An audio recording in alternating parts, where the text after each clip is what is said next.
విష్ణు దగ్గర అయితే వాళ్ళ ఫ్యామిలీ అంతా అలా ఉంటారు. ఇంతలో వరలక్ష్మి సంకల్ప హోమం జరిపించి విష్ణు కోసం విభూది తీసుకుని వస్తుంది. ఇక వరలక్ష్మి అయితే విష్ణుని చూడడానికి లోపలికి వెళ్తూ ఉంటే ఇంతలో అక్కడ ఉన్న ధర అయితే, ఆగు, ఎక్కడికి వెళ్తావు, ఏంటి ఇక్కడ మేము ఎందుకు ఉన్నాం, అయినా చేసిందంతా చేసి ఇప్పుడు ఏం నాటకాలు ఆడడానికి ఇక్కడికి వచ్చావు అని చెప్పి ధర వరలక్ష్మిని నిలదీసి అడుగుతుంది.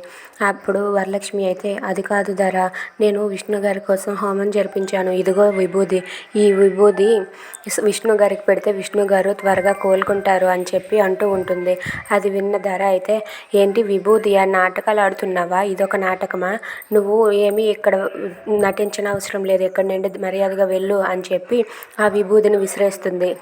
విసిరేయగానే వరలక్ష్మి అయితే పరిగెత్తుకుంటూ వెళ్ళి ఆ విభూదిని తీసుకొని ఈ వరలక్ష్మి ధర దగ్గర కోపంతో వచ్చి ధర చెంప పగలగొడుతుంది. ధర చెంప పగలగొట్టగానే అందరూ ఒక్కసారిగా షాక్ అవుతారు. ఇక భవానీ అయితే, ఏ వరలక్ష్మి, ఏం చేస్తున్నావు, నా కూతుర్నే కొడతావా అని చెప్పి అడుగుతూ ఉంటుంది.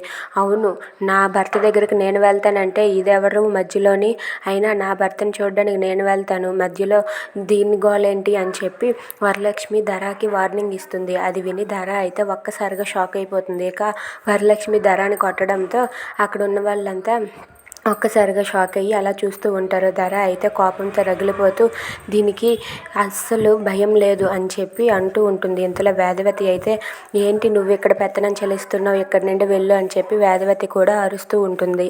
If you like this video please subscribe.